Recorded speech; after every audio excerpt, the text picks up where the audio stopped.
Dois. O esporte ensina a disciplina ou as pessoas disciplinadas é que procuram o esporte? Eu acho que tem dos dois. Assim, eu não sei te dizer se eu com 10, 11 anos era disciplinada. Não acredito que eu fosse muito disciplinada. Eu acho que eu era mais bagunceira até. Então, acho que eu aprendi com o esporte a ser disciplinada. Talvez eu já tivesse alguma coisa dentro de mim que me facilitasse. Mas, com certeza, eu aprendi com o esporte a ser disciplinada para atingir meus objetivos, minhas metas, para conseguir conciliar a escola e o vôlei, né? Já vou me entregar. E o vôlei. Então, desde muito cedo eu tive que aprender tudo isso. A escola puxava, continuava tendo prova, isso e aquilo, os horários do esporte. Eu era muito, vou usar essa palavra, CDF na escola também. Então, assim, eu queria ter as melhores notas, eu queria tudo, e queria estar muito bem no vôlei, então acho que eu tive que ser muito disciplinada para conseguir fazer os dois. Bem-vindos ao Story Talks Café, seu podcast de comunicação e negócios, onde, de vez em quando, eu, Bruno Scartozoni e o Paulo Ferreira, aqui do meu lado, convidamos pessoas incríveis para bater um papo. Paulo, quem é essa pessoa que já se revelou uma jogadora de vôlei? Nossa convidada de hoje é nascida em Belo Horizonte, passou a infância vivendo em frente ao Minas Tênis Clube. Na página sobre ela na Wikipedia, a enorme relação de títulos lista mais de 30 grandes conquistas internacionais, 18 medalhas de ouro nas mais importantes competições, incluindo as 2 medalhas de ouro conquistadas nas Olimpíadas de Pequim e Londres.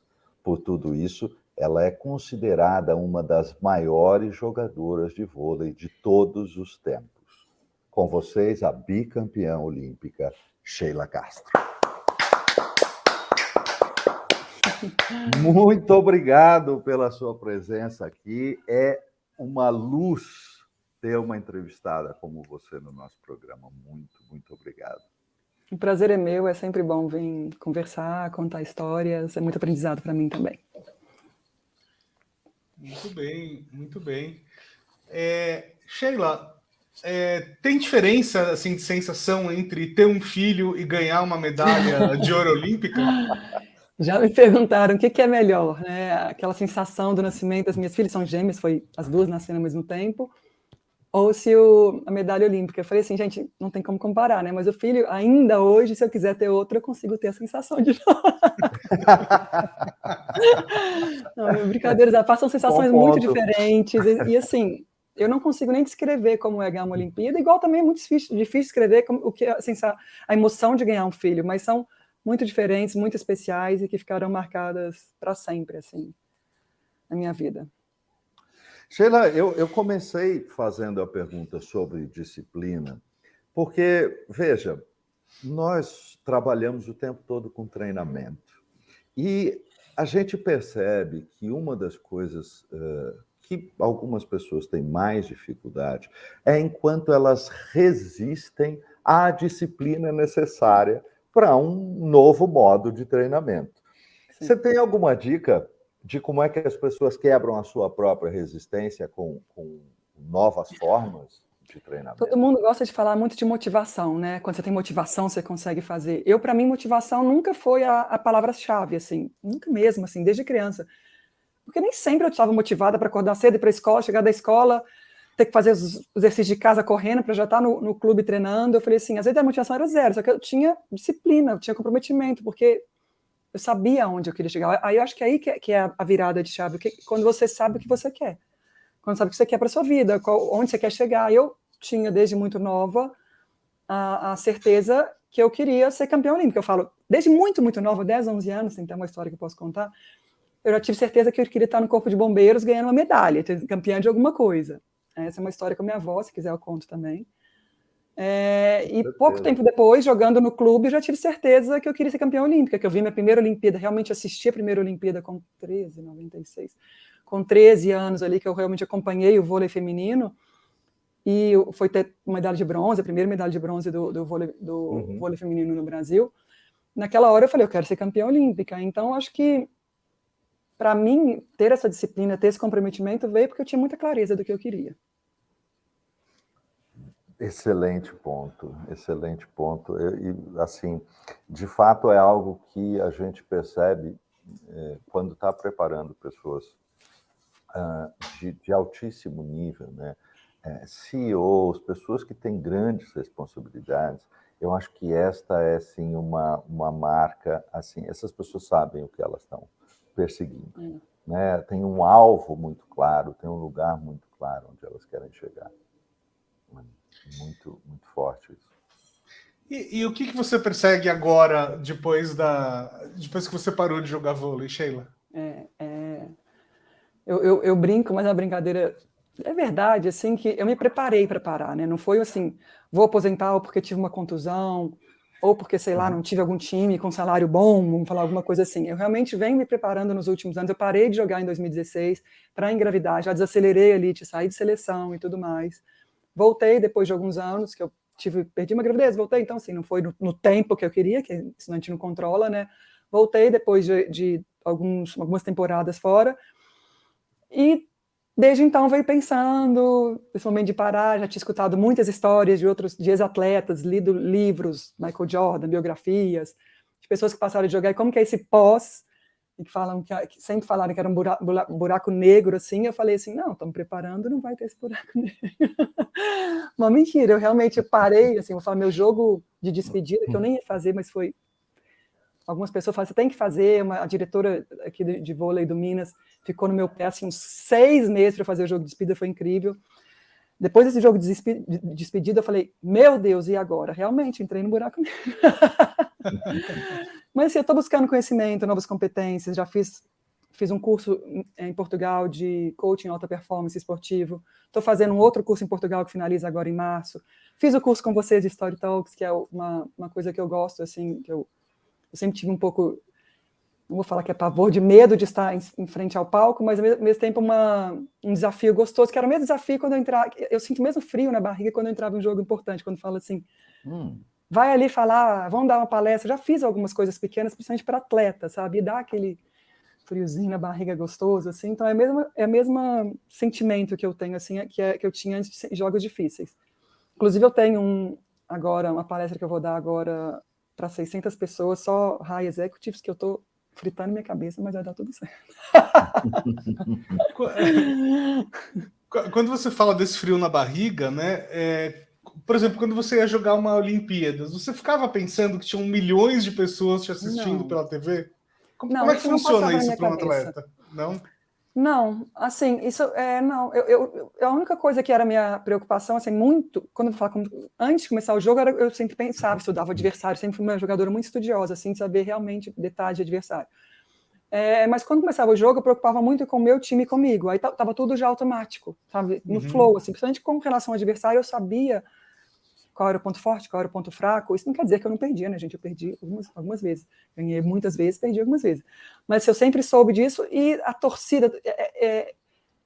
eu não vou nem falar que torcida atrapalha, eu não tô nem... porque eu amava jogar em casa, assim, mas jogar fora de casa também nunca me incomodou, porque eu não sentia na hora torcida a favor ou contra. Depois ou antes, eu sentia. Vamos falar assim, antes de entrar, falando numa Olimpíada, assim, que você vê ginásio, gente do mundo inteiro, e sabe que está sendo transmitido em todos os canais, antes de entrar, você observa, você está entrando na quadra, você vê aquela grandeza, você sente aquele frio. Para mim, sempre foi uma sensação gostosa, assim.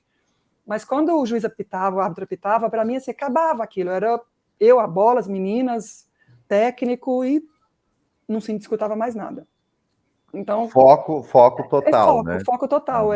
E sempre foi assim. Eu acho que talvez desde... Eu não lembro quando começou, se já começou quando eu comecei a jogar no Mackenzie, federada a primeira vez aqui em Belo Horizonte, ou se eu fui aprendendo isso com o tempo. Mas eu tenho uma história muito legal, porque depois de velha agora, né, eu comecei a estudar um pouco como funciona a mente, como funciona o cérebro. Depois de velha não aconteceu ainda. Desculpa. Velha para o esporte.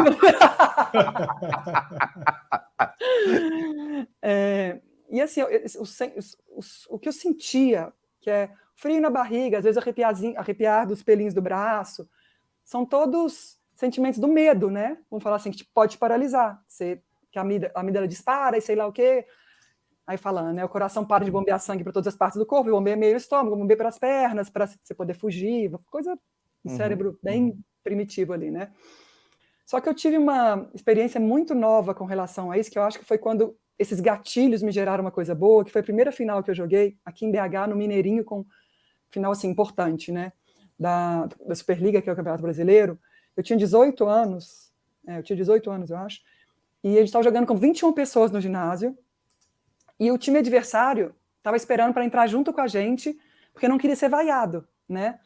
Aí a capitã do nosso time, que era Fofão, que na época era a jogadora mais experiente, ela é uns talvez 13 anos mais velha que eu, 14 anos mais velha que eu, por aí, vamos dizer. Eu tinha 18, ela tinha seus 31, 32 já. Ela falou assim, eu vou fingir que eu vou entrar, vou dar uma corridinha, vou fingir que eu vou entrar.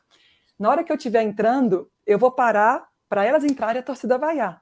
Então, quando ela fez isso, me subiu, aí a gente parou, a gente viu a torcida vaiando, me deu aquele frio na barriga e os meus pelinhos arrepiando, que eu acho que essa sensação de medo virou uma coisa boa para mim, esses sintomas, vamos falar assim, do medo, né? Viraram uma coisa boa para mim desde aquilo. Então, toda vez que eu sentia isso, e sempre era antes de jogos importantes, me vinha uma coisa muito boa. Falava assim, nossa, chegou a hora mais importante, a hora mais legal. E assim, eu acho que eu fui construindo essa trajetória minha, mas é muito gostoso. Eu gostei demais da sua observação, porque isso é uma coisa que me parece muito clara, né? O momento em que a gente sente o frio na espinha é o momento que tem algo desafiador, que tem algo novo, que tem algo que é, né, que é significante para a gente. Sim. Então, esse o momento em que algo sério pode acontecer em termos de evolução, em termos de mudança, em termos de empurrar para frente quem a gente é. A transformação, muitas vezes, ela é sinalizada, então, por esse tipo de coisa, né? Tá em expansão, tem coisa nova vindo aí, né? Tem, e tá me dando frio na barriga do mesmo jeito, tá me dando esses butterfly no stomach do mesmo jeito. Então, quer dizer que são desafios novos e que eu vou crescer, que eu acho que a gente cresce com desafios, né? A gente não cresce na monotonia. Sim. Agora, isso que você falou do foco, né? De entrar num jogo e quando o juiz apita, né? Você não pensa em mais nada. Eu acho que isso é uma coisa muito legal que você pode ensinar para as pessoas comuns, né? Para os meros mortais. É tão difícil hoje em dia, né? Entrar nesse tipo de foco. Seja lá porque você estiver fazendo, né? Tem tanta distração. As pessoas hoje valorizam muito o julgamento. Eu acho que até dentro vamos falar assim, dentro de uma quadra de vôlei, se você prestar atenção na torcida, sei lá, te xingando de. Aí eu lembro, quando eu era bem novinha, magrela, eu falei que eu sempre fui magra, né? Eu acho que talvez até mais do que hoje eu tenho um pouco mais de massa muscular. Eu lembro assim, antes de eu começar, depois assim, mas imagina se deixar essas coisas me afetarem, porque querendo ou não, todo mundo sofre julgamentos aí diariamente, hoje em dia com redes sociais, mais ainda, né? Então eu aprendi isso naturalmente, assim, foi uma coisa que eu realmente, acho que o dia a dia, a vivência com esporte, eu saber onde eu queria chegar, eu acho que tudo isso não deixava esse externo, vamos falar assim, me atrapalhar, entendeu?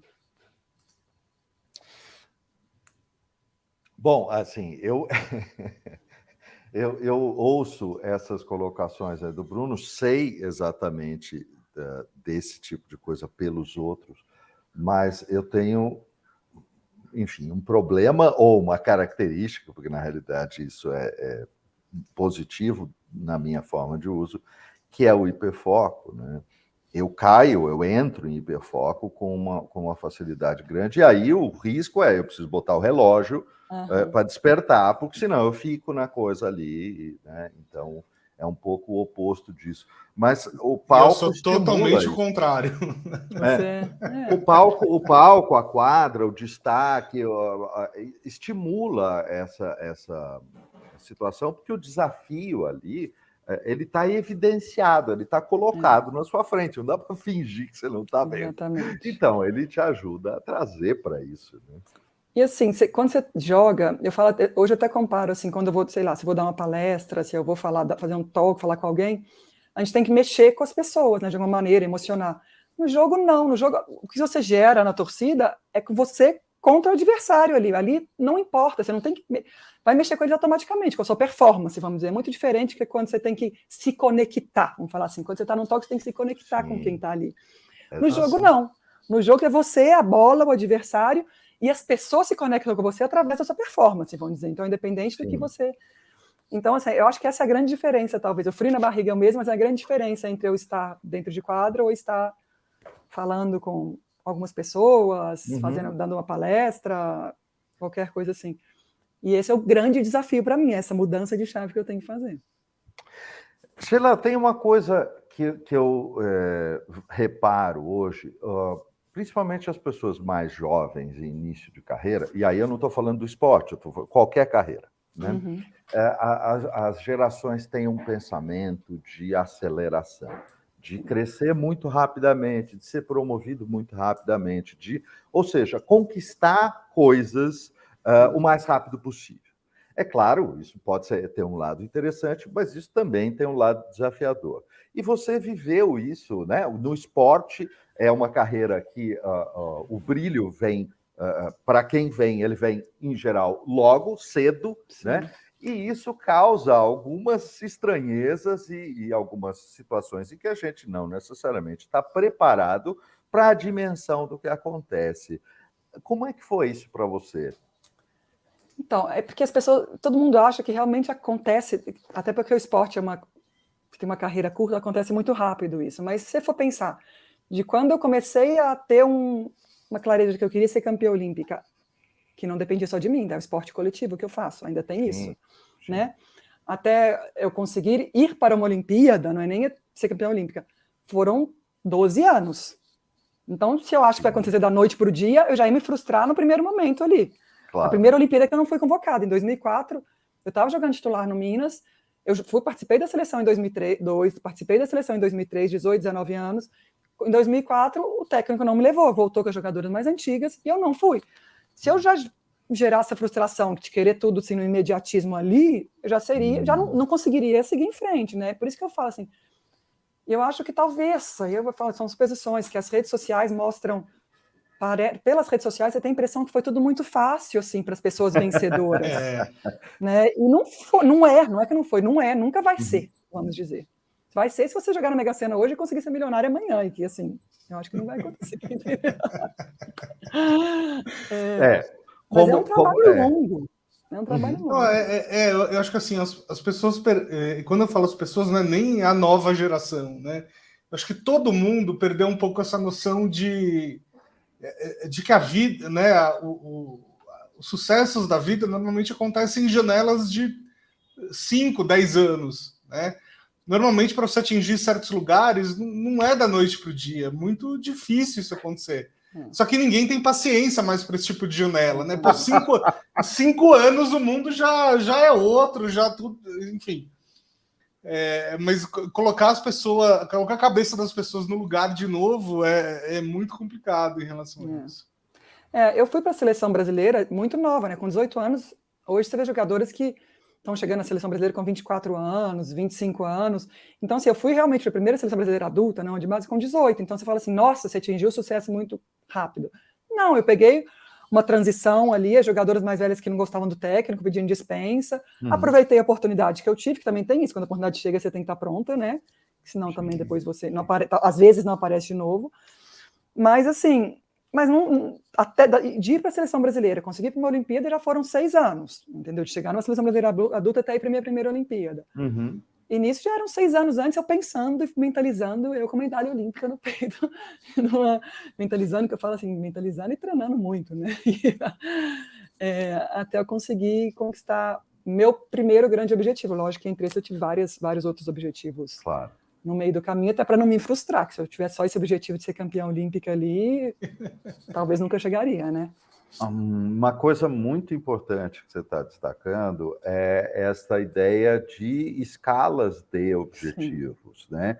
Porque a carreira esportiva, ela tem isso até pela estruturação dos campeonatos, das ligas e tudo, tem uma certa escala que você vai subindo, né? Embora aconteça relativamente rápido, pelo menos na impressão de quem olha de fora. É porque é curta, né? Então, ou você acontece dentro, ou você vira uma das melhores até seus 25, 26 anos, melhores que eu falo assim, do país, se você quiser grandes títulos, ou realmente você vai ficar ali sendo mais uma jogadora, entendeu? Então é curto nesse sentido, que 25, 26 anos você já tem que estar entre os melhores do mundo. Vamos dizer. Porque a curva não vai favorecer, depois disso dificilmente vai continuar melhorando, digamos assim. Exatamente. Por mais que hoje você vê grandes jogadoras, e eu poderia estar jogando ainda até hoje, tem a Carol Gattas, que estava agora jogando o Mundial ano passado, foi medalha de prata. Ela está com... Eu tenho 39, 41? Ela é 2 anos mais velha. 41 anos, entendeu? Ou seja, 41 anos jogando o Mundial, titular da seleção brasileira, que foi prata no Mundial.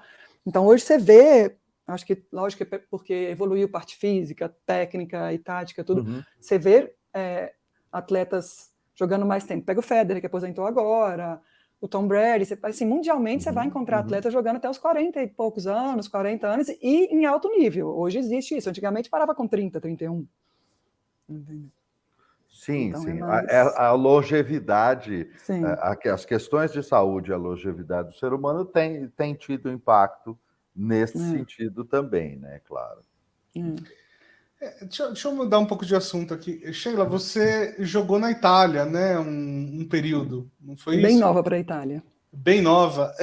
Qual que é a diferença assim, da organização do esporte, né, na Europa e aqui no Brasil? Tem muita diferença? Tem, assim, tem diferença. Eu fui para a Itália na época que eu comecei ateliê. Eu fui em 2004, que eu ia fazer 21. Eu tinha 20 anos. Quando eu assinei o contrato, eu tinha 20 anos. Eu vou falar assim, não vou nem falar que é mais organizado, mas eu posso dizer que tem mais patrocínio. Entendeu? Eu acho que a organização da Superliga é boa, do Brasil, assim. A Confederação Brasileira faz um bom trabalho, mas, assim, tem mais patrocínios, talvez seja um pouco mais livre também. Eu acho que aqui é um pouco amarrado. Lá tem gente que fala, é feio ver um campeonato italiano, porque você vê patrocínios colados em toda a quadra, os negócios colados, assim, de várias coisas diferentes. Eles falam que fica poluída a imagem. Eu falei, é poluído, mas é que tem dinheiro, né? Rola, onde tem investimento. Eu falei, aqui a gente tem algumas regras, aí eu acho que é imposto pela CBV, que não pode ter tantos patrocínios na quadra, não pode sei lá o quê, então isso também atrapalha um pouco. Já joguei na Turquia também, num time que, na minha opinião, é a melhor estrutura do mundo, tanto que é o melhor time do mundo já há vários e vários anos. Qual time é esse? É o Vakif Bank, um time do banco, o Vakif Bank é o banco do governo, feito se fosse sei lá, Banco Brasil Caixa, qualquer banco assim, não vou ficar falando aqui, mas esse é um time realmente, que é um time assim, que isso é muito difícil fora do Brasil, até no Brasil, assim, só em clubes que tem. O Vakif tem o próprio ginásio, que ele construiu o próprio ginásio, dentro do vestiário deles, eles têm tem sauna, tem hidro. Isso você vai ver aqui nos clubes, grandes clubes, e que não é só para o vôlei, é para todo mundo, que você vai ver no Minas, talvez no Pinheiros, essa estrutura assim, mas aí que você pega todos os esportes, é para todos os esportes, entendeu? Até no mundo, assim, você não vai ver isso em todos os lugares, mas o Vakif talvez seja o único. Aí tem o Fenerbahçe também na Turquia, mas é que é um time de futebol. De vôlei, o Vakif é o único que tem isso no mundo, vamos dizer. Legal. Curiosamente, eu fui para a Turquia e fui ver um jogo do Fenerbahçe no estádio do time. Muito legal, né? Muito legal. E é uma torcida muito apaixonada, né? Agora, é porque vocês não têm noção o que é isso, se jogar. Porque lá tem o Fenerbahçe, que tem time de vôlei, Galatasaray, que time é feito. Se fosse Fla-Flu, sei lá, Atlético e Cruzeiro, eu vou falar daqui da minha região, ou aí Palmeiras, o que é? Corinthians e Palmeiras, Palmeiras e São Paulo? Mas eles têm time de vôlei. Time de vôlei, o ginásio é menor, é todo mundo junto, dá briga de ter que separar a torcida e parar jogo. E hoje em dia não faz mais torcida. Tipo assim, mando de campo é do Fenerbahçe, só torcedor do Fenerbahçe. Mando de campo do Vakif, só torcedor do Vakif. Do Galatasaray, só torcedor do Galatasaray. Porque eles são fanáticos, eles levam isso para dentro do vôlei também, mas é legal. Falando nessas questões e nessas diferenças entre o vôlei e alguns outros esportes, Sheila, eu tenho a impressão que o vôlei, talvez até impulsionado pelos resultados aqui no Brasil, que vieram para o vôlei feminino cedo, né, numa visão pública, digamos assim, que, diferente de outros esportes, no vôlei, pelo menos como plateia, eu sinto que existe um interesse mais equilibrado no vôlei feminino e vôlei masculino. Sim. Em relação a outros esportes. Outros esportes têm uma diferença maior. Por que você acha que isso, olhando de dentro, por que isso acontece e o que isso muda?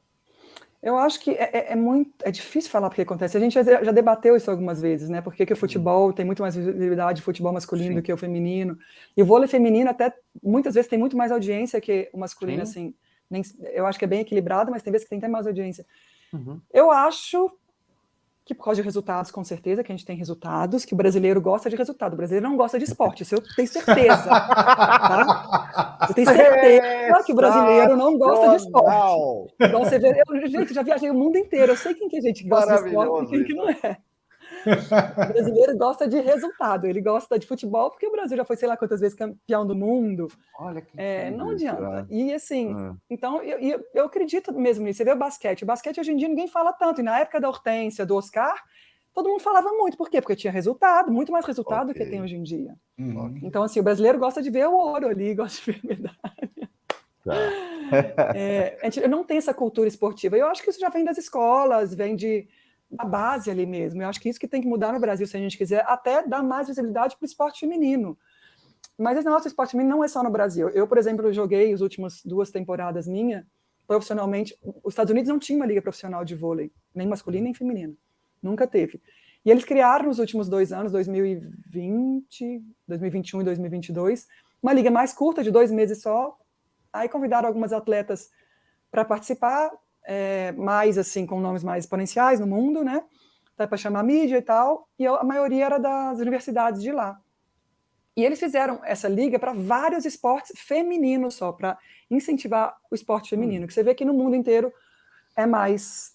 ainda existe essa diferença. Até mas eu acho que vem uma coisa de muito tempo atrás, que antigamente as mulheres, né, que a gente está mudando o cenário aos poucos, assim, podia ser mais rápido. Isso não é do esporte, isso é um reflexo da sociedade no esporte, né? Exatamente. Tá. Agora, sobre essa diferença do vôlei masculino e feminino, eu tenho um palpite, porque, enfim, minha esposa, a Raquel, é muito fã de vôlei feminino, e a gente já teve essa discussão aqui em casa, né? E a resposta dela eu achei boa. Ela falou assim, que o vôlei feminino, em comparação ao masculino, tem ralis mais interessantes, né? Sim. Por causa de uma questão de força física, muitas vezes no vôlei masculino o cara dá uma porrada, acabou o ponto. Papum, É papum, né? E feminino não, a bola fica mais no ar. Em jogo. Exatamente.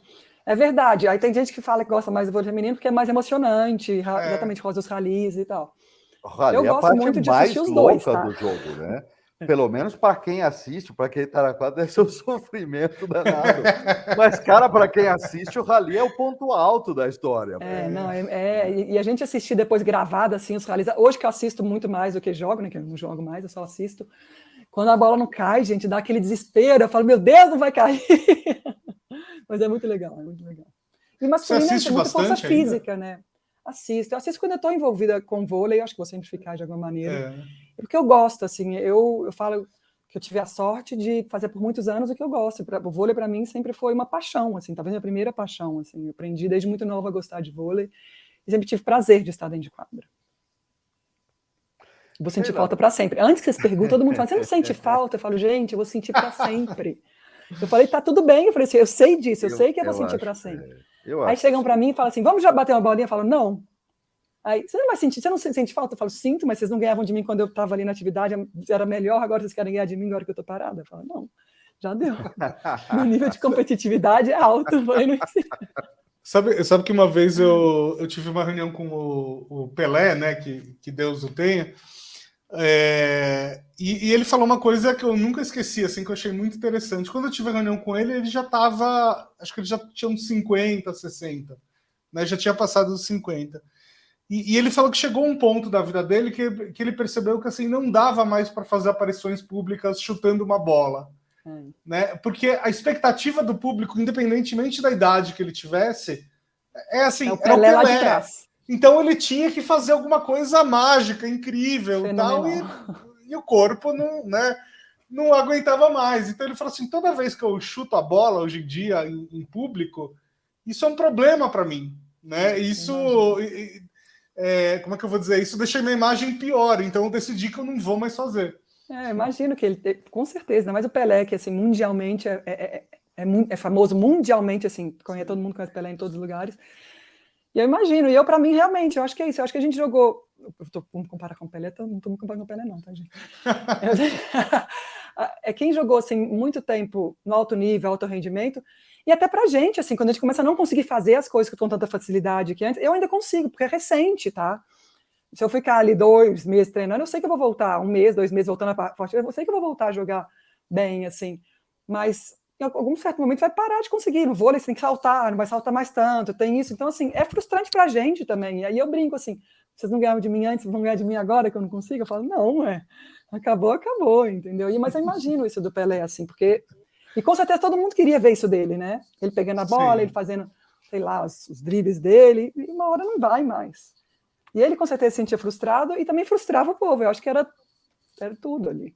Exatamente. Sheila, você foi liderada, né, encarando o papel de técnico dos seus times como uma liderança estratégica que está colocando ali os objetivos, as coisas. Você foi liderada por alguns dos técnicos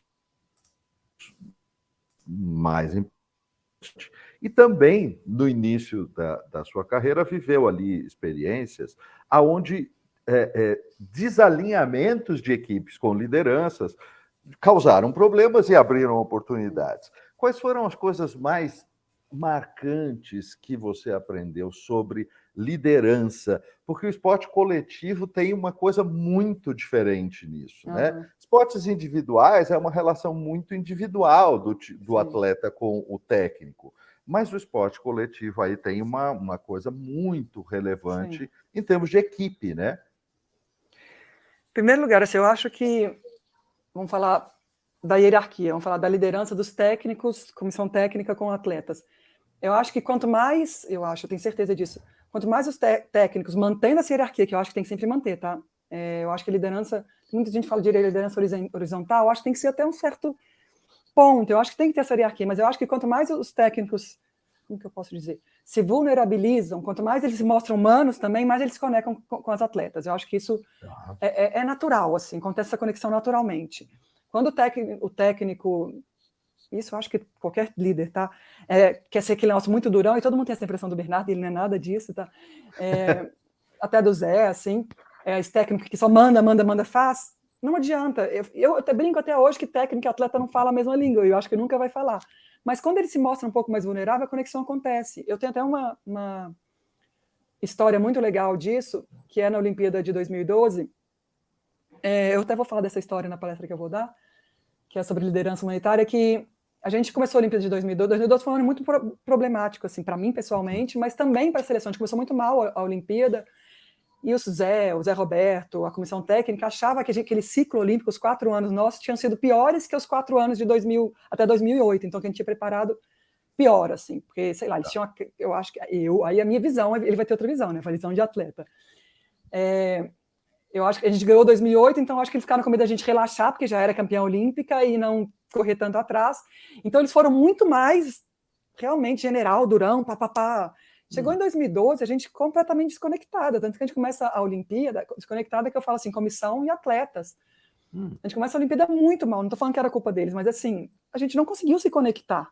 E a gente começa a perder, a gente começou quase perdendo para a Turquia, ganhamos 3-2, perdemos para os Estados Unidos, aí perdemos para a Coreia no terceiro jogo, assim, sei lá, nunca tinha perdido para a Coreia, talvez, na vida, na história do vôlei brasileiro, nem sei falar, talvez esteja falando besteira, mas assim, uma derrota que pelo menos tinha uns 7 anos que não existia essa derrota para a Coreia, a gente perde 3-0 para a Coreia, começa a arriscar não classificar para a segunda fase, nem passar da primeira fase da Olimpíada, então a gente foi para o fundo do poço, literalmente fundo do poço. Eu lembro que a gente saiu daquele jogo ali, e assim, aí são 2 pessoas que para mim são muito marcantes, sempre foram nessa história minha na seleção, que é a Fabiana, que era capitã da seleção, e a Fabizinha, a líbero, e eu acho que nós 3 éramos as grandes líderes ali da seleção como atletas, e a gente sai daquele jogo, passa pelo corredor de entrevista ali para dar entrevista, e né, sem nem muito o que falar, não tinha nem sabia o que falar, e a gente para, quando a gente chega no vestiário, a gente para ali na porta do vestiário lá de fora, senta as 3 no chão, e começa a chorar, a gente começa assim, a chorar mesmo, assim, chorar de que não sabia o que está acontecendo,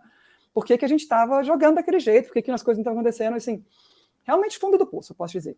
E nisso passa uma coreana, que foi a melhor, até ganhou nessa Olimpíada a melhor jogadora do mundo, que até hoje é uma das referências no mundo aí. Hoje eu sou amiga dela, nessa época eu nem era. E na hora que ela passa e ela vê a gente chorando, ela fala assim, vocês estão chorando porque vocês são os melhores do mundo. Vocês que vão ganhar a Olimpíada. Ela ainda fala assim, entendeu? Só que pra gente ali, realmente assim, a gente estava quase desclassificada. E estava desconectado. Assim, a gente não via uma solução porque a gente não sentia uma equipe ali, um grupo, uma brigando pela outra, a comissão brigando pelos atletas, as atletas brigando pela comissão, não existia isso.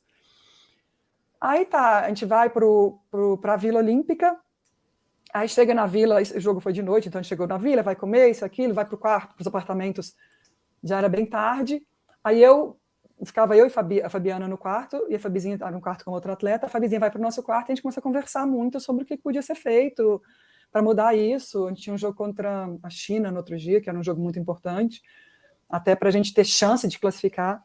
No outro dia, não, tinha um dia de treino, e depois no outro dia o jogo contra a China, e a gente conversando e falando até da comissão, que a comissão estava, o que a gente achava que a comissão estava fazendo de errado e tal.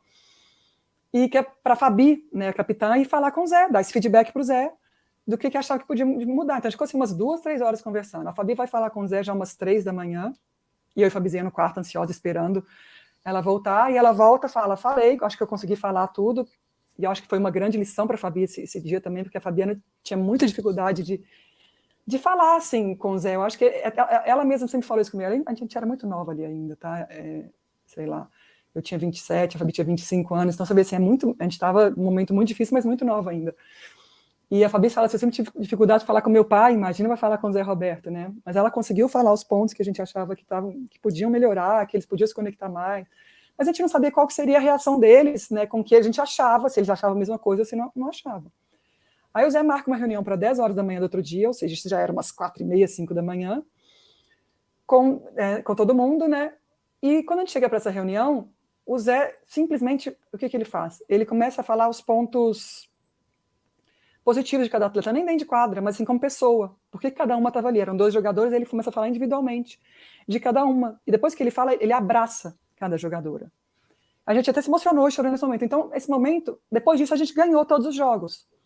A gente ganhou de 3-2 da China, a gente ainda dependia, para classificar, a gente dependia dos Estados Unidos ganhasse da Turquia, não dependia da gente, mas assim, a gente não perdeu mais jogo nenhum.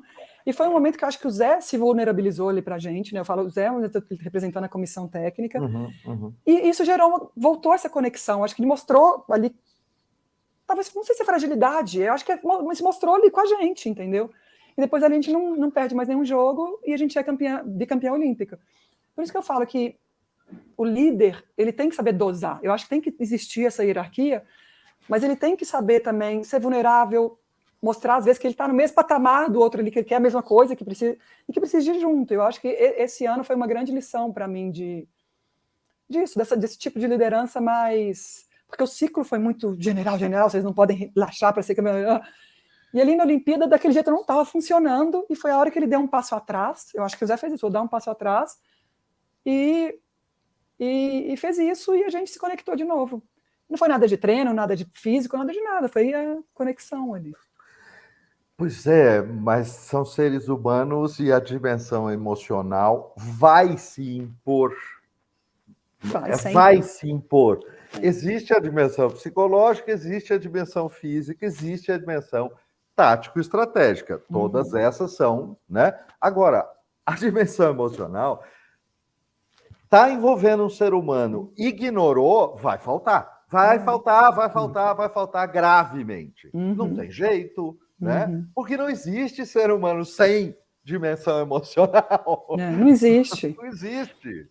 E assim, uma coisa que eu sempre falo, assim, hoje em dia falam muito, mas eu sempre tive isso muito claro na minha cabeça, é que você chega numa Olimpíada, no Campeonato Mundial, que são campeonatos que acontecem de 4 em 4 anos, né, os mais importantes a nível mundial, assim, e que todo mundo assiste, você chega na melhor forma física, tática, técnica, isso aí todos os atletas chegam na melhor forma física, tática e técnica, então o que vai fazer diferença é emocional, é a cabeça, entendeu? Você pega os melhores ali, quem vai, ou no atletismo, vai ganhar por milésimo de segundo, sei lá, o que vai ser aqui, entendeu? Não vai ser... Foi a lei do atletismo que assim, ou natação, que são milésimos de segundo, é um detalhe que você vê assim, menor ainda que no vôlei, que em outros esportes coletivos. Então, assim, quando todo mundo começar a entender que o emocional de todo mundo importa muito, as coisas vão mudar. O interessante de você falar sobre isso, Sheila, é o seguinte. A gente tem, claro, eu não acompanho isso no mundo esportivo, mas acompanho isso há muitos anos no mundo do trabalho, no mundo corporativo. Eu fui diretor de criação, liderei equipes por mais de 30 anos.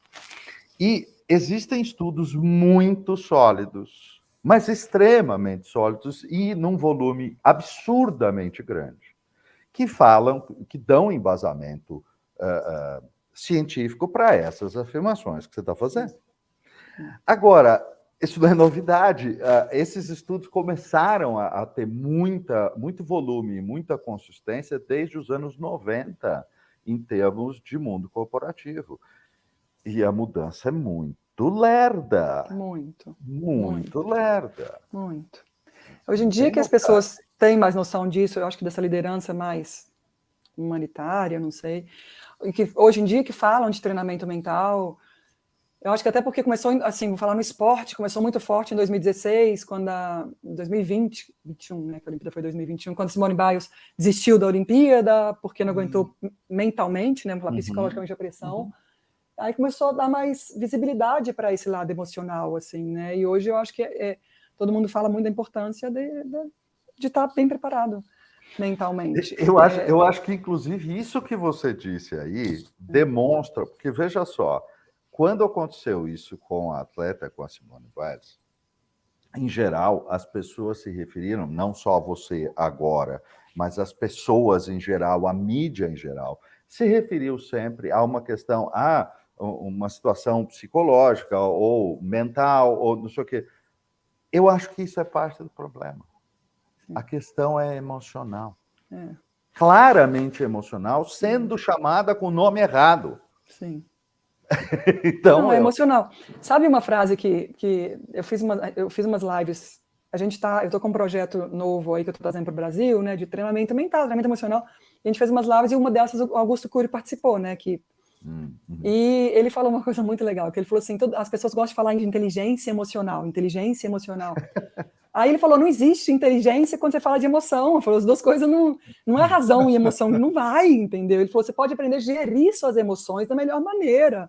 Mas inteligência emocional, ele falou, esse termo para mim que usa tanto hoje em dia, não bate. E quando ele falou, eu falei, tem razão, entendeu? Porque realmente, assim, você acaba que você faz as coisas por causa da sua emoção, não é por causa da razão. Você planeja tanto de coisa racionalmente, depois emocionalmente... E a gente tem uma conexão entre o aspecto emocional e os aspectos motores, biológicos e instintivos, que é muito mais base, muito mais fundamental do que a cabeça, né? Porque você planeja uma série de coisas e, de repente, não é aquilo que rola. E você, na razão, tá tudo certo e planejado, não era para dar. Mas se for pegar até as histórias que eu lembro, assim, da minha vida, da minha carreira de atleta, são sempre histórias que de alguma maneira mexeram com o meu emocional, entendeu? Se não mexeu, eu nem lembro. Talvez se eu começar a buscar muita coisa atrás, eu vou lembrar, entendeu, de alguns detalhes. Mas tudo que mexeu muito, tipo assim, essa cena com o Zé abraçando, minha avó, até a história que eu falei no começo, quando eu comecei a ter objetivo, eu vou contar essa historinha rapidinho aqui. Quando eu tinha 93, acho que eu ia fazer 10 anos, eu acho, 10, 11 anos, o time da minha cidade aqui do Minas foi campeão brasileiro de vôlei, primeiro título de brasileiro deles, e eu moro em frente, mas aqui eu tô olhando o Minas literalmente, eu moro aqui em frente ao Minas, entendeu? E eu moro desde sempre, só que antes era no apartamento da minha avó, agora eu tenho meu apartamento também no mesmo prédio. E o Minas tinha sido campeão brasileiro, estava em cima, as jogadoras estavam comemorando em cima do caminhão de corpo de bombeiros, passando aqui na rua da frente, e muito barulho lá embaixo. Dessa hora eu e minha avó vamos olhar pela janela, e a gente vê as jogadoras muito eufóricas, comemorando, e a torcida, muita gente na rua do lado, acompanhando o caminhão de corpo de bombeiros. Minha avó pega na minha mão nessa hora, olha no meu olho e fala assim, filho, um dia eu vou te ver lá. Eu jogava vôlei só no colégio, eu não era federada nem nada ainda, mas desse dia eu tive certeza. Assim, eu acho que minha avó não tinha noção do que ela estava mudando na minha vida naquele momento, entendeu? Mas eu comecei a realmente me imaginar ali e sonhar com aquilo. Nesse dia eu tinha certeza que eu queria estar em cima do Corpo de Bombeiros campeã. Eu ainda não imaginava que era campeã de uma Olimpíada ou campeã do Campeonato Brasileiro, mas era com medalha no peito, medalha de ouro no peito, desfilando em cima do Corpo de Bombeiros. Então, essas histórias, esses momentos de emoção, assim, essas histórias emocionantes da gente marcam, né? E essa da minha avó, agora eu contei muito rápido para me emocionar também, mas assim, quando eu conto com mais detalhes, eu lembro realmente do olhar dela, assim, eu me emociono de sair lágrimas do meu olho, assim, Muito legal. Agora, já que a gente está falando aqui de engajamento emocional, como é que é a relação com fãs, assim, para um atleta do seu nível? Desde cedo você se acostumou com isso? Como é que é num lugar e todo mundo te pedir foto? Eu não vou falar que desde cedo eu acostumei, e desde cedo eu tive a consciência de como é importante essa troca. Porque, assim, você acaba de um jogo, sai de um jogo, às vezes cansada, sei lá o que, às vezes que você perdeu, às vezes você quer, a única coisa que você quer fazer é sair da quadra e não ver ninguém, né? E às vezes até quando você ganhou, mas um jogo que você tá exausta, você não quer ver ninguém. Bem no começo, quando eu era muito nova, às vezes eu ia embora e falava, gente, não vou falar com ninguém. Foi passando os anos, e ainda nem tinha rede social, nem existia rede social. No começo da minha carreira ali, foi existir depois de 2010, se eu não me engano. Eu comecei a entender que tem gente que pega, sei lá, 4 horas, 5 horas, 6 horas de estrada para estar ali, para ver naquele momento jogar.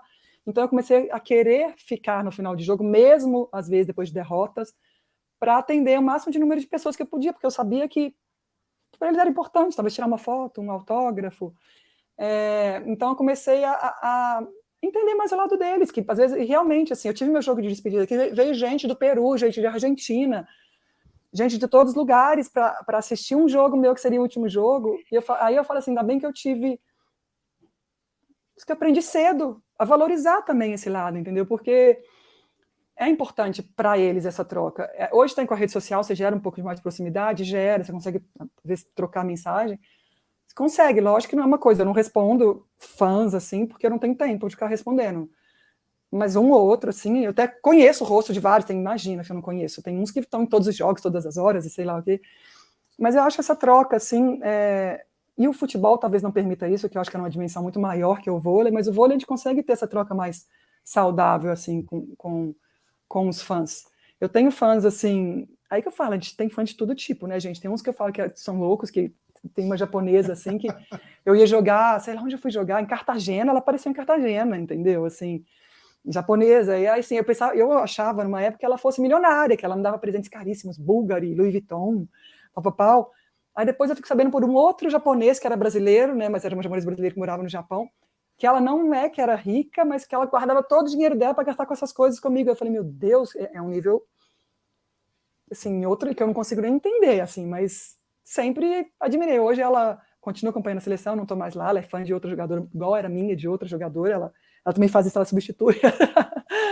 Ela criou, e ela acompanha o mundo inteiro. Então, assim, tem todo tipo de fã. Tem aqueles fãs que vão querer só te dar um tchauzinho, aqueles que vão querer tentar se conectar mais, os fãs tímidos, e eu sempre procurei, assim, desde que eu entendi a importância, que para eles tinha realmente gente que guardava dinheiro para pegar um ônibus e sei lá o quê, para assistir o jogo, ficar ali 2 horas assistindo. Eu falei, imagina se além de assistir, consegue tirar uma foto com você. Quando eu comecei a entender a importância disso, eu acho que eu consegui me conectar um pouco melhor com eles.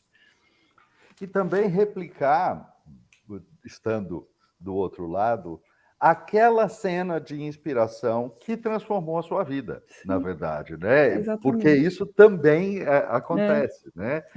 Alguém jovem, uma criança, olhando para um ídolo, muitas vezes isso é fundamental para puxar o amor dessa pessoa pela ideia, puxar para a realização, puxar para fazer isso. E quando você fala aí da situação de lidar com os fãs e tudo, aí eu tenho que contar aqui para a nossa audiência o que aconteceu quando você teve no nosso curso, né? É um curso aberto com várias pessoas, a Sheila simplesmente se inscreveu e foi ao curso, a gente nem sabia exatamente que isso ia acontecer.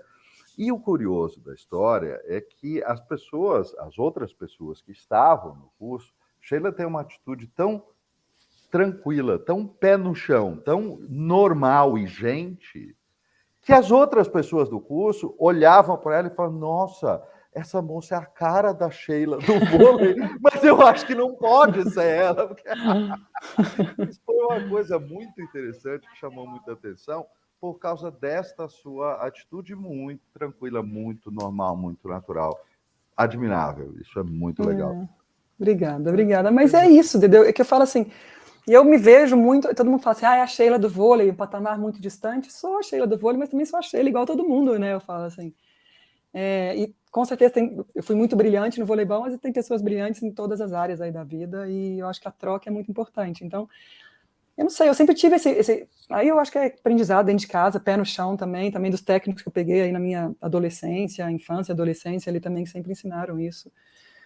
E eu acho que é natural isso para mim, assim. E o que eu sempre aprendi também, que eu sempre soube que você aprende muito com os outros. Então, às vezes eu sou muito, pode não parecer, eu acho que parece já, vocês que me viram um pouco mais, eu sou tímida, assim, então eu fico quietinha, mas eu tô sempre escutando o que todo mundo tá falando, sabe? Eu sou sempre, porque eu aprendo com os outros, assim. Já começou no vôlei, eu sempre fui muito observadora. Eu lembro que eu chegava antes, quando eu comecei no Mackenzie ali, tinha o time juvenil, eu era infantil, agora acho que fala infanta, mudaram as nomenclaturas, e eu chegava antes para assistir elas jogando. E quando eu vim para o Minas, que eu já vim para o Minas para o adulto, assim, mas eu ainda era uma juvenil no adulto, eu ficava ali olhando a Fofão, que era referência, a Pive, que era outra referência, olhando e a Fofão era outra posição, mas eu queria observar como que ela lidava, como que ela liderava, como que ela fazia. Então, assim, eu acho que esse fato de saber observar e pegar o que serve para você de todo mundo, assim, é muito importante também.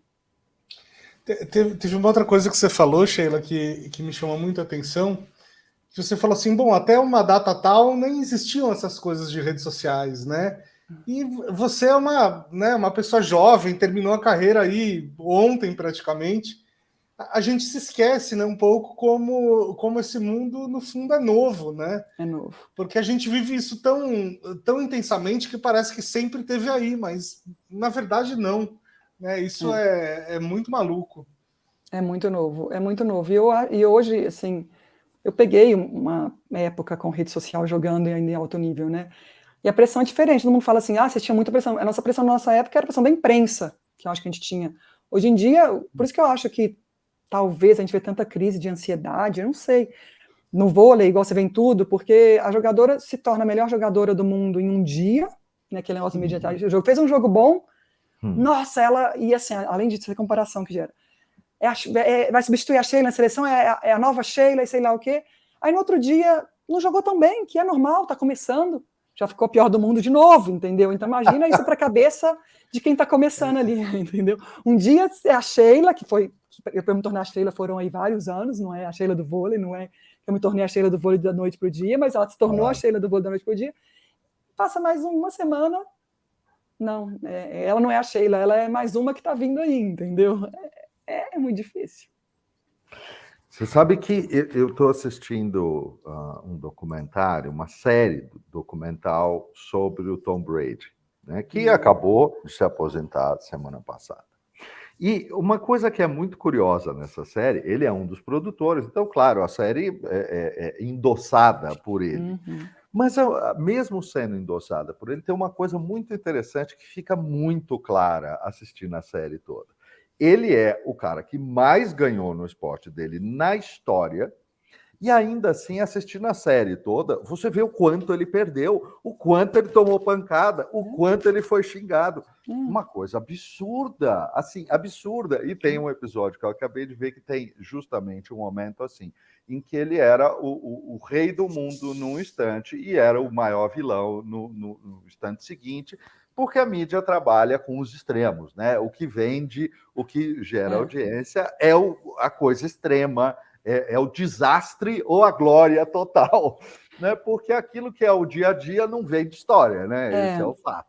Isso é uma coisa que eu acho que o esporte ensina muito, que é a resiliência, porque é isso, assim, você pode... Eu fui campeã olímpica, mas uma semana depois eu estava jogando pelo meu clube e eu tinha que ganhar o Paulista. Se eu ganhasse o Paulista, se eu não ganhasse, como que a campeã olímpica não é campeã paulista? Então, assim, a gente não consegue nem aproveitar demais os momentos de glória, nem ter muito tempo nos momentos de frustração para se recuperar. Então, a gente tem que aprender muito rápido a deixar para trás as coisas, tipo assim, ganhei já para focar no próximo, e ao mesmo tempo muito rápido a deixar a derrota para trás e já focar no próximo. Eu acho que o esporte ensina muito resiliência mesmo, esse poder que você tem de se levantar rápido. Eu acho que talvez a maneira mais fácil de se aprender seja dentro do esporte, e hoje eu levo isso para a vida, né? Mas o esporte você não consegue nem comemorar demais, nem ficar triste demais. Você tem que realmente se reerguer muito rápido e colocar o pezinho no chão muito rápido também.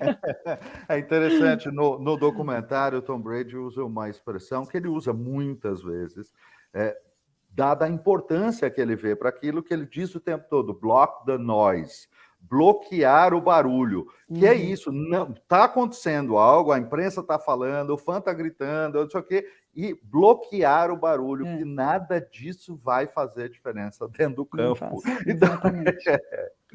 Então, às vezes é chato a gente falar isso, que parece que a gente está falando que a torcida não é importante. Por isso que eu sempre tive um pouquinho de medo de falar assim, nossa, quando eu estou jogando, eu não vejo nem. Eu realmente, gente, eu entro no estado de flow que eu não vejo a torcida. Aí eu falava, aí parece que eu não estou dando importância para a torcida. Pelo contrário, entendeu? Eu falei, que bom que eu conseguia fazer isso, né? Mas tem atletas que não conseguem, então a torcida a favor sempre vai atrapalhar algum atleta.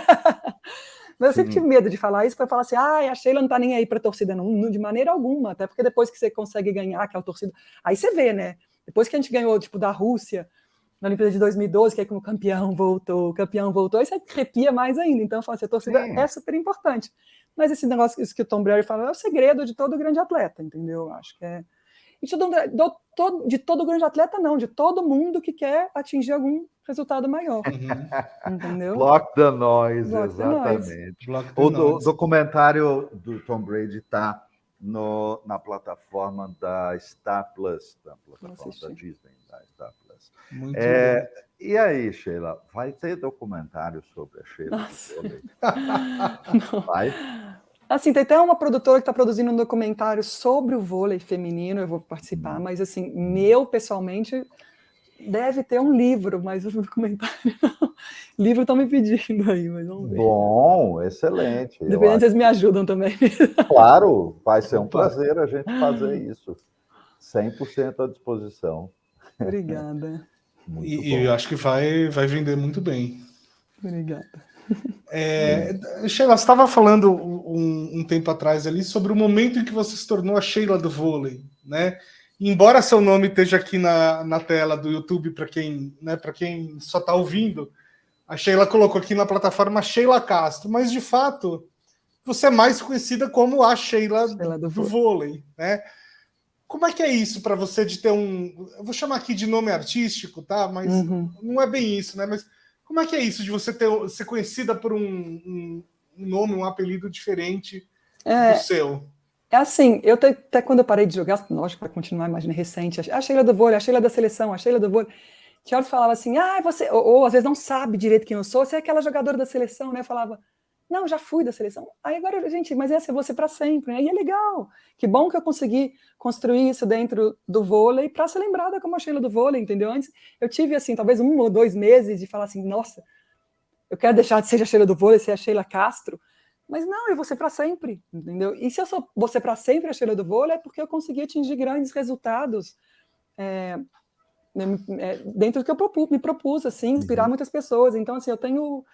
Acho que é orgulho, felicidade. Acho que eu sou feliz de ser reconhecida como a Sheila do vôlei. Assim. Eu marquei uma geração aí, com certeza. Minha geração no vôlei marcou uma geração, vou dizer. Deixa eu contar uma outra coisa. Ano passado eu estava em Brasília com a seleção brasileira, eu não estava jogando, mas eu estava acompanhando as meninas, ajudando o Zé, a comissão técnica. E a gente foi fazer um treino num clube lá, e tinham sócios do clube esperando para tirar foto e sei lá o quê. Aí na hora que vai sair junto aquele tanto de gente, aí vem uma menina, uma adolescente, tirar foto comigo, e ela tá ali, a mãe dela chega assim, não, filha, a Sheila é o que tem que tirar. Acho que a mãe dela deve ser mais da minha idade, né? A Sheila é o que tem que tirar, porque ela é da minha geração, ela não é da sua. Mas foi muito legal essa identificação e essa visão de que é muito interessante essa sensação do pertencimento, né? A pessoa, o fã, conforme ele vai ficando próximo, ele vai criando aquela identificação, ele se sente pertencendo àquilo, e aquilo pertencendo à vida dele. Esse senso de pertencimento é muito legal, e é por isso que cria esse tipo de marca, né? Esse tipo de nome, esse tipo de marca. Sabe que eu tenho um filho de 1 ano e meio agora, né? O Rafael, e às vezes eu vejo, sei lá, uns jogadores assim de futebol da minha época, com os atletas da minha época e tal, dando entrevista na TV, eu sempre fico pensando, meu Deus, o Rafael não vai ter ideia de quem foi esse cara ou essa mulher, né? E é isso, é uma coisa da minha geração. Passa, não adianta. Por mais que hoje pode ficar vivo na memória, porque você revê jogos no YouTube, mas você já chegar a novos ídolos. Eu falo assim, o Michael Jordan, a maioria dos jovens hoje em dia não sabe quem foi Michael Jordan, entendeu? Assim, meu ex-marido, ele é jogador de basquete, e ele foi jogador de basquete, ele se inspirava no Michael Jordan. Aí ele foi técnico, depois ele se tornou técnico, e ele foi num camping do Michael Jordan com um atleta dele, que era atleta do Pinheiros aí, e assim, ele falou, meu atleta, que, sei lá, o Breno tem hoje 44 anos, o atleta dele hoje deve ter uns 26 anos, vamos dizer assim, na época ele tinha 17, ele falou assim, meu atleta nem sabia direito que era major, nem ficou com as pernas tremendo, eu estava do lado dele com a perna tremendo. É isso, entendeu? E passa, entendeu? Vai passando as gerações, vão surgindo novos ídolos, entendeu? O Tom Brady, pra gente, assim, vamos falar, eu acompanhei a carreira dele toda, que foi junto com a minha, assim, praticamente, né? Mas minhas filhas não vão nem saber quem que foi. A verdade você sabe, mas você sabe que a gente tem uma relação importante aí, mas tem uma diferença muito interessante dos atletas mais recentes, de hoje, vamos dizer, das últimas décadas, que tudo é extremamente bem documentado, gravado em alta qualidade. Porque, veja, o começo da carreira do Pelé praticamente não tem vídeo, quase não tem nada, assim, tem pouquíssima documentação. E quando meu filho mais novo foi jogar basquete federado, ele jogou alguns anos, eu um dia sentei com ele, e aí fica a lição aí, Bruno, como é que a gente faz isso, tá? Um dia eu sentei com ele e falei, Enzo, senta aqui. Você precisa entender quem é esse cara. E aí eu mostrei Michael Jordan para ele, muita coisa. Então, assim, não era o ídolo dele natural, que era Kobe Bryant, tá tudo bem. Mas ele passou a ter uma noção muito clara. Passou a admirar, provavelmente, também. Isso, exatamente. E é isso, entendeu? Assim, minhas filhas, sabe o que tem muito legal? Quando começou a pandemia, ainda estava, né? Minhas filhas muito novinhas, tinha um ano que elas tinham, e começou muito reprise de jogo de vôlei na TV, porque a gente tem muita coisa que você falou, a gente tem muita coisa documentada. Muito, sim. E a reprise de 2008 e 2012, que eram os dois títulos olímpicos, são os dois títulos olímpicos do Brasil. E eu tenho uma cena da Liz no colo comigo, foi a Liz, não foi a Nina, de noite, assim, e a TV ligada, que alguém ligou essa TV, e eu jogando lá. E assim, ela tinha 1 ano e 3 meses. Ela olha pra TV, tipo assim, me vendo, que me deu um foco em mim, olha pra mim, olha pra TV, olha pra mim, e parece que ela fala assim, como assim a mamãe tá lá e tá aqui? Ela nem falava ainda. Sensacional isso, olha que demais. Foi muito bom esse dia, foi muito engraçado. Hoje elas têm noção, incrível. Elas pedem pra pôr, porque elas me viram jogar pouco, né, assim. Mas elas falam, mãe, põe no YouTube você jogando, aí eu ponho, elas vêm, elas adoram. Aí ela fala, volta a jogar, mamãe, elas pedem para eu voltar a jogar. Que legal, que legal. Que coisa. E você pretende ser técnica algum dia? Tem muita gente que quer que eu seja técnico no meio do esporte, até pela representatividade, mulher, né? Não existe muitas mulheres técnicas no mundo, no Brasil. Mas eu estive no Minas como assistente na temporada passada, enquanto eu ainda estava jogando, que eu joguei nos Estados Unidos, essa liga curta. Não é uma coisa que eu vejo, assim, que... eu não falo que não, nunca, não. Entendeu? Até fiz um curso de técnico recentemente, eu posso hoje já ser técnica de base, ainda não posso ser da adulto, preciso de mais de um curso, mas não me vejo técnica. Apesar de que as pessoas que me querem técnica falam que eu tenho uma visão muito grande, tática e técnica, e que eu entendo muito do voleibol. Realmente, eu sei disso. Eu realmente entendo muito do voleibol, assim. Eu sempre fui uma jogadora muito estudiosa também, assim, de gostar dessa parte. Mas eu não me vejo técnica. Mas talvez, eu falo, mas não, acho que não. Eu ainda estou saindo do buraco negro. Não, eu acho que tem uma questão que é um pouco diferente aí, que as pessoas, claro, elas querem o ídolo ali, né? Continuar sendo visível. Mas eu entendo que tem uma coisa que é um pouco diferente aí. Obviamente você conhece o esporte por dentro, profundamente, está tudo certo com isso, mas não necessariamente você se vê ou tem prazer naquela atividade de técnico especificamente, que são outros desafios, são outras coisas. Eu falo assim, tudo que eu estou vivendo agora é novo, né? Não é tudo novo, que até hoje eu joguei vôlei, a verdade é essa. Joguei vôlei e li livro, eu sempre li também. Eu falei que eu joguei vôlei e li livro. Mas assim, hoje então tudo que eu faço é novo, assim, são novas, eu estou convivendo em novos ambientes, novos grupos de influência, tudo é novo. Então, assim, é muito cedo para falar, não vou ser técnica de jeito nenhum, ou eu não fazer isso de jeito nenhum, eu estou experimentando um pouquinho de tudo. E eu falo que bom que eu tenho esse tempo de conhecer um pouco de tudo também, né? Então, eu não vou apressar nada, eu vou realmente devagar, vamos dizer.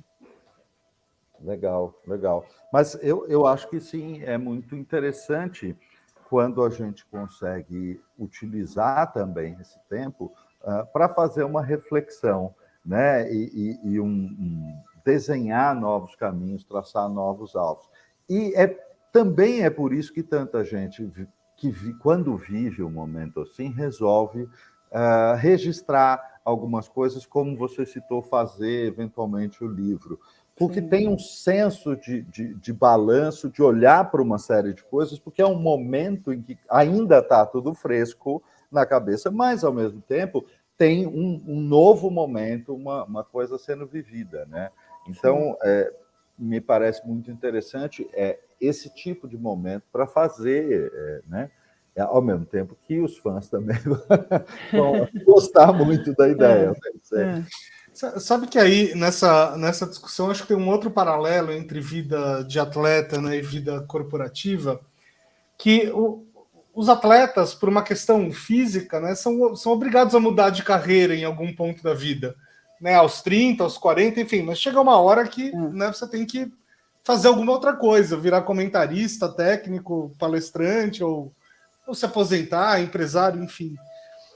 E eu acho que isso não era uma realidade do mundo corporativo até pouco tempo atrás, né, quando as pessoas tinham, sei lá, 50 anos de carreira no mesmo lugar, mas cada vez mais é uma realidade. Né? Tem novas tecnologias que chegam e de repente vão acabar com a sua carreira. Né? Tem que se adaptar, né? Tem que se adaptar. Acho que tem muitos paralelos interessantes aí que você pode ensinar também as pessoas, né, a lidarem com esse tipo de transformação, sabe? Eu acho que a grande, se é que a diferença, de quando você para de ser atleta ou você decide fazer uma transição de carreira, é porque quando você quer mudar, ou não, tudo bem, tem hoje tecnologia, realmente, é o que você falou, chega a tecnologia que você tem que parar de fazer aquilo que não vai existir mais. Mas muita gente está mudando de carreira porque quer, porque não se encontra ali, não. O atleta, eu falo, eu jogaria vôlei se fosse em alto rendimento, tá? Assim, jogando bem, jogar mal, não. O resto da vida, porque eu amo, mas assim, você não pode, uma hora que você fala assim, não dá mais, porque você não rende mais igual antes, não adianta. Então você tem que parar, tem uma hora que você fala, eu tenho que parar, entendeu? Ou que seja porque está com muitas dores, tem muitas dores físicas, ou que seja porque começou a baixar o rendimento mesmo, que é normal do corpo, né? Assim, ninguém consegue, não é humano você conseguir saltar o mesmo tanto que você salta para o resto da vida, chutar do mesmo, igual você falou do Pelé, chutar do mesmo jeito que chutava para o resto da vida. Então o atleta, ele tem, eu acho que se todo mundo tivesse essa consciência que o atleta começa, eu acho que quando eu comecei eu não pensava no fim, mas eu acho que já tem que começar desde o começo, que tem o começo e o fim, que a carreira de atleta é a única carreira que eu falo assim, única não, hoje em dia tem outras, mas é a carreira mais certa que tem começo e fim, e não é muito longa. E não é um fim porque você quer que acabe, às vezes é porque você quer, mas a maioria das vezes é porque acaba. Sim.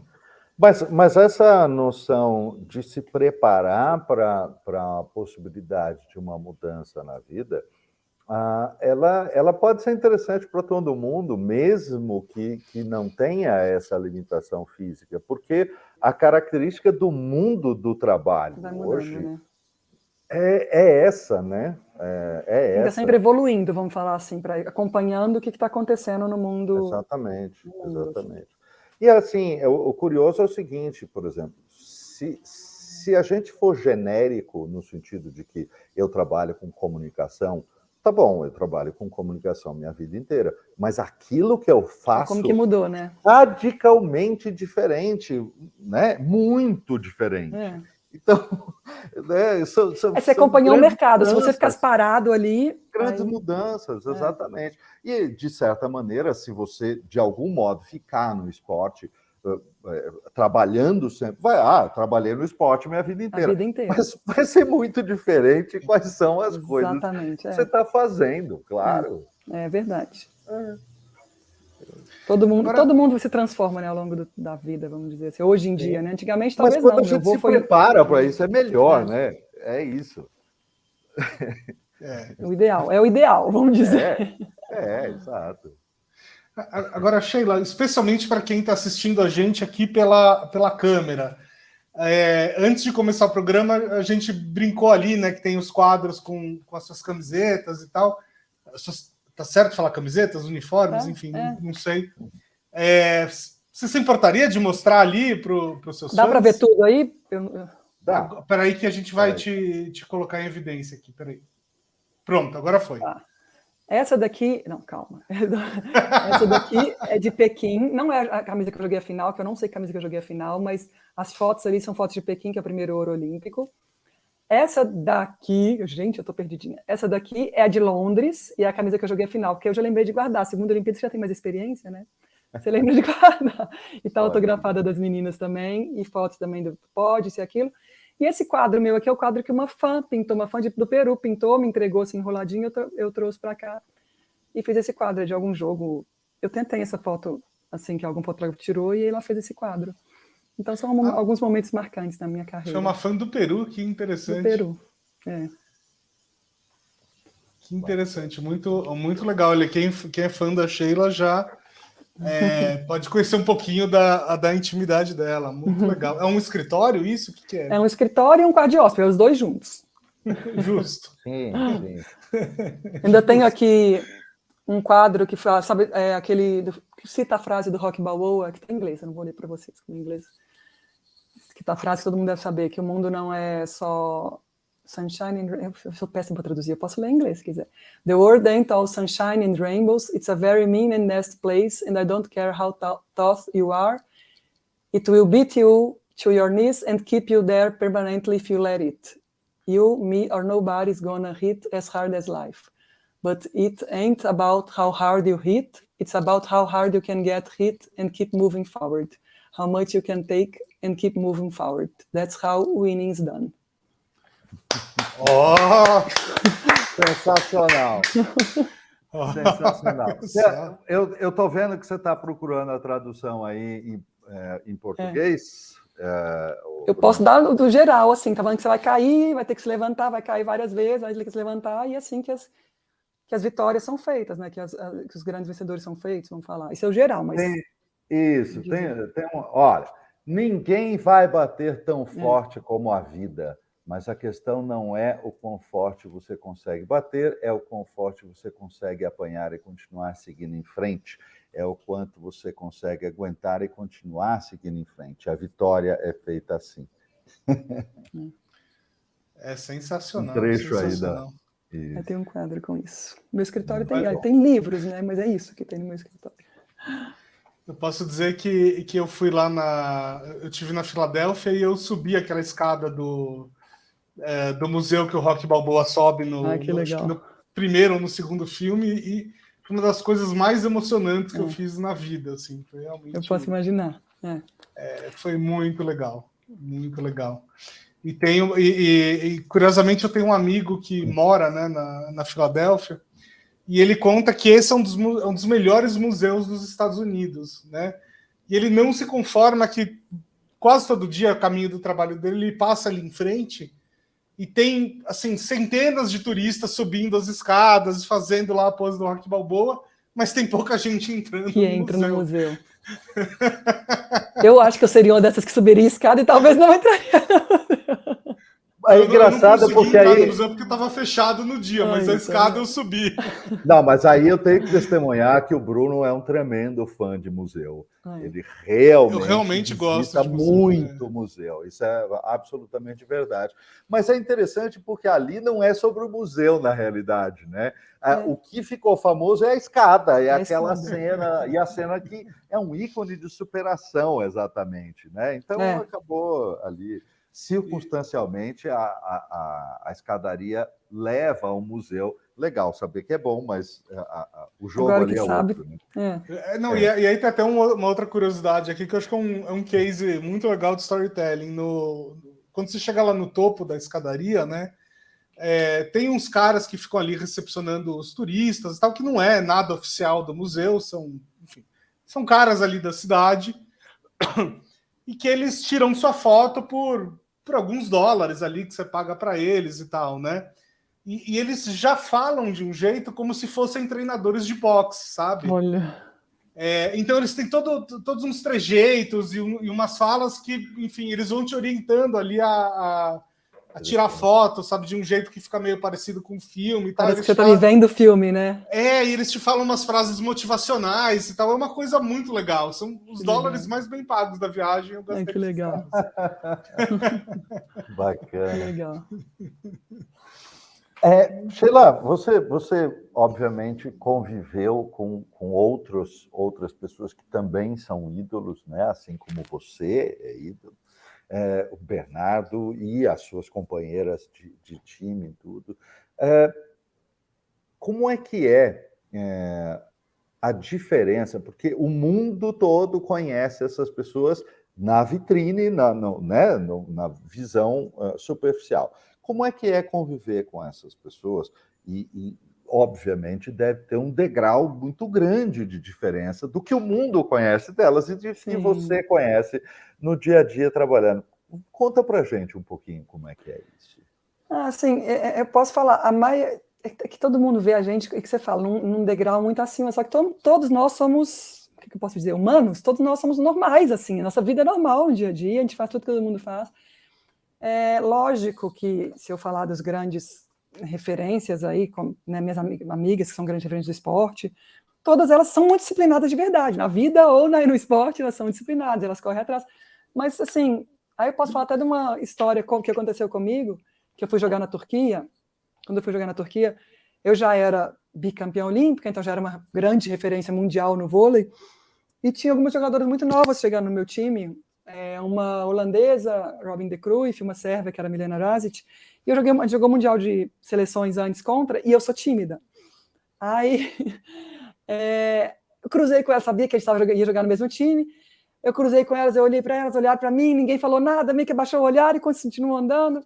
Tal. Aí depois acabou o Mundial, um mês depois estamos juntos nos clubes, aí se conhecendo, saindo para jantar junto, ainda mais as estrangeiras se juntam normalmente quando estão num país, né? Elas estavam na Turquia, uma holandesa, uma sérvia, um brasileiro, todo mundo na Turquia. Uhum.